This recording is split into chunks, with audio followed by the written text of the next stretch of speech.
হলেন এরা হলেন সেই ব্রহ্মর সেই কুশধ্ব জীবনে এবং তাদের আশ্রমের সমস্ত মনে ঋষিগণ সে আশ্রমে থেকে আগমন করছে।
আমার পরিচয় ওহে পরিবার আমি হলাম অসুর রাজার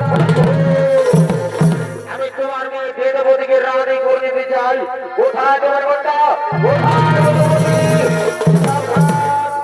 সাবধানে সুরঙ্গার একশো দিকে পাওয়া যাবে না। একশোর মধ্যে আমাদের পরিমাণ রয়েছে। একশো দিকে বলে গেলে তোমরা আমি আমার কি বললে পরিবার? যুদ্ধ? হ্যাঁ পরিবার, হ্যাঁ তুই আমাকে যুদ্ধ করবো। তোমার মেয়েকে আমি রানী করে নিয়ে যাবো পরিবার। আরে মহাযুদ্ধে মৃত্যুর জন্য তৈরি হয়ে যাও।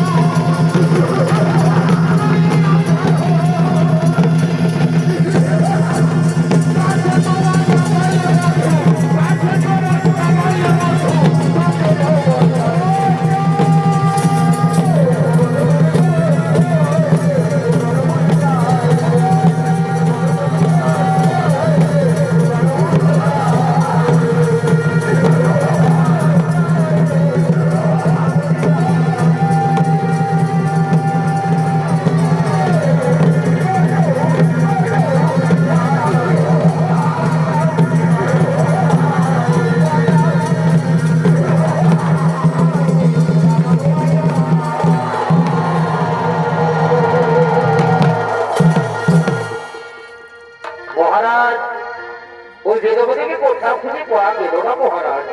শিবুনি আমাদের হয়ে অন্য কোথাও পালিয়ে গেছে। কি পালিয়ে গেছে?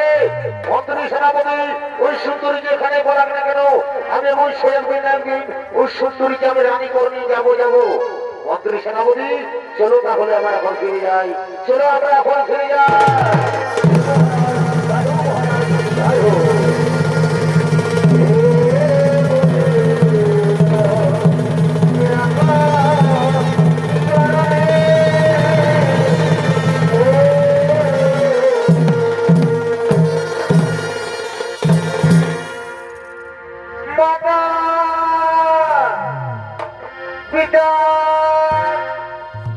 কোথায় মাতা?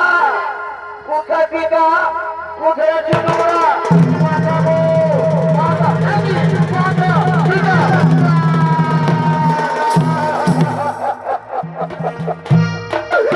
মাতা, কি হয়েছে তোমার? তোমরা ভালো পানির মধ্যে পড়ে যাচ্ছো। পিতা, কোথায়? কোথায় পিতা? একটু আর মুখে কথা বলো।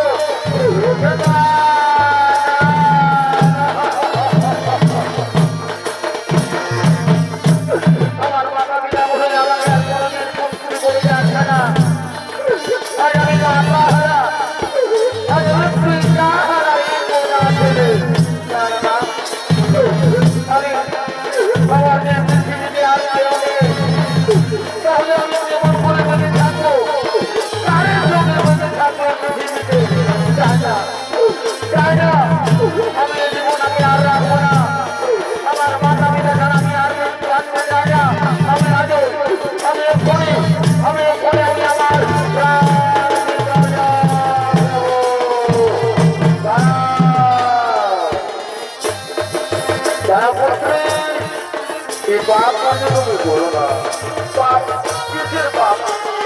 আমার বাবা পিতা কি এমন পাপ করেছিল যে আমি রোপণ করলে উনি হলো না? পুত্রী, তারা কোনো পাপ করেনি, কিন্তু বিধাতার লিখন।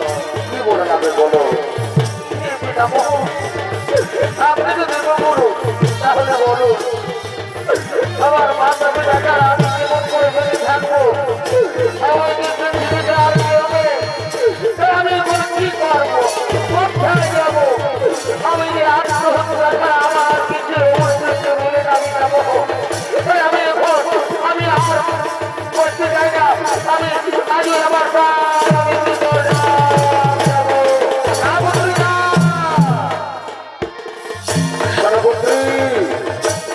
আত্মহত্যা তুমি করো না।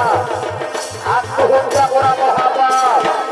সেনাপতি জানপত্রী এই পৃথিবীতে একদিন জন্ম নিলে আরেকদিনের সম্পর্ক জিনিস ছেড়ে চলে যেতেই হয়। আর সেনাপতি তোমার জন্ম হয়েছে তুমি সেই অঙ্গির অংশ। তাই মন্ত্রী আমি বলি যে তোমার জীবনখানি প্রভুশ্রী আরামের জন্য সমর্পিত করো। প্রভুশ্রী আরামের জন্য সমর্পিত করো।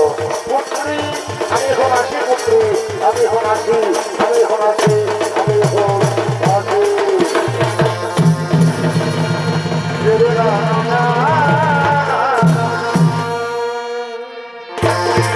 এদিকে সেই বেদবতী দেবগুরু বৃহস্পতির কথা মতো সঙ্গে সঙ্গে তো বৈশারত ছিলেন 30,67,20,000 বছর ধরে সে বিষ্ণু ভগবানের কঠোর কঠোর তপস্যারত ছিলেন সেই গন্ধমাদন পর্বতে। আর যেমন সময় লঙ্কার রাজা রাবণ তার পুষ্পগুলোকে যদি যেতে যেতে ক্লান্ত হয়ে পড়ে, তাই তিনি বিশ্রাম করার জন্য ধরে ওঠেন সেই গন্ধমাদন পর্বতে। আপনাদের মহান রঙ্গমঞ্চে